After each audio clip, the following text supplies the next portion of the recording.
What's going on, everyone? My name's Jared from Ride Along Fishing, and I love catching big largemouth bass on finesse style baits.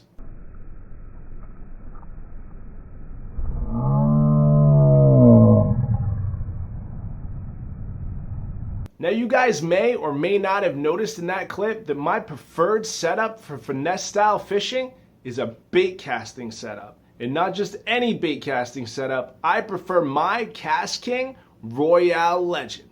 But when I first started using the Royale Legend for finesse fishing, a lot of people called me crazy. But even more people have asked me one question, and I'm here to answer that for you today. Jared, how do I set up my KastKing Royale Legend to throw weightless Senko style worms? Before we go any further in this video, I just want to take a moment to say one thing. I'm not here to tell you the right way or the wrong way to do anything. Let's face it, fishing is more of an art than a science, and I don't believe there is any wrong way or right way to do anything. I consider myself a weightless Senko style bait fisherman, and this is just what I do, and I wanted to take the time to share it with you. Alright guys, so we're going to go over a couple things first. The first thing I want to go over is where I have my brake set. I like to keep my brake on 5, but it took me a long time to get here. When you're just starting out, by all means start off at a 7 or even an 8. And if this is your first bait caster, max those brakes out until you get more comfortable casting 20-30 feet and then move on from there. For the price point that it's at, the KastKing Royale Legend brings us something a lot of other bait casters in this class don't offer. The KastKing Royale Legend has a centrifugal brake system inside. If you guys look right here, this is the pull and turn system. What you do is you push this lever down. While it's pushed down, you turn this whole plate towards the bottom of the reel. Your reel should now look like this. From here, it should be very easy to just pull this side plate off, revealing your spool. And right here is your centrifugal braking system. As you guys can see, these are numbered. 1, 2, 3, and 4.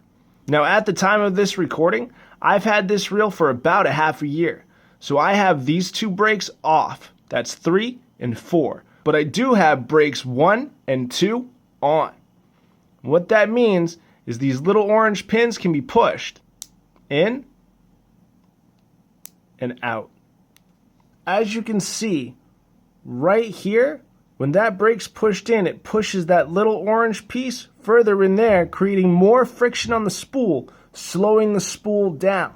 So for me, with my brake set at 5 and those two orange pins pushed in, this thing isn't a problem at all.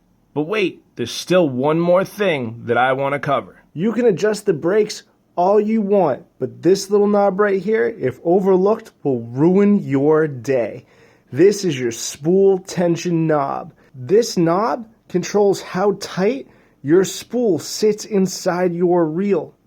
Too loose, and when you push the button to engage the reel, your weightless Senko style bait drops to the ground. Why is that so bad? Well, because when you cast it and it hits the water and the spool has no resistance, so to better control that rate of fall, this is what we mess with right here. Spool tension knob. So right now, I have my reel engaged. The button is down. Now I'm going to turn the knob until it falls. That right there is where most people will set their bait casters.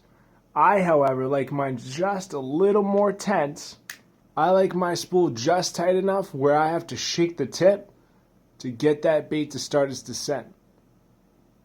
And even then, it's a very slow and controlled descent.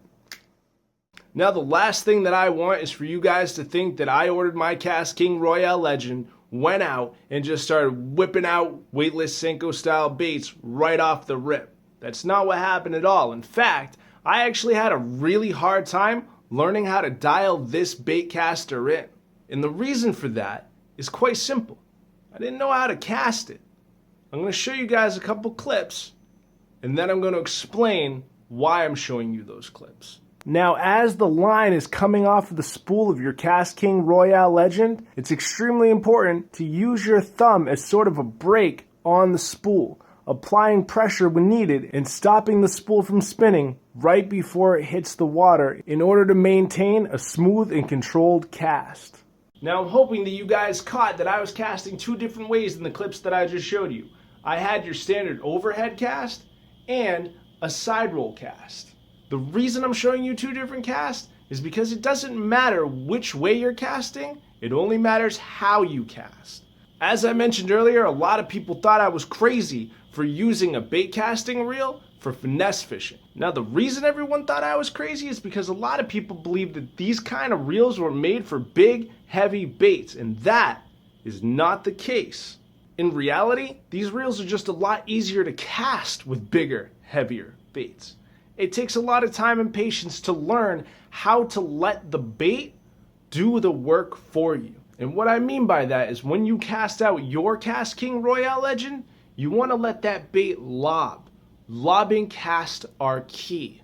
Doesn't matter if you're side rolling or going overhead, you want to let the rod tip load the weight and carry that bait for you. Without understanding that lobbing action and learning how to control the momentum of the bait, that a lot of the time is how anglers end up with backlash, also known as bird's nest. Alright everyone, that's gonna do it for me. I hope you enjoyed the video, and I really hope that I was able to help you out a little bit better understanding the KastKing Royale legend and how to cast those lighter finesse style baits. If you did like this video, please give it a thumbs up, and for more awesome content from KastKing, please hit that subscribe button.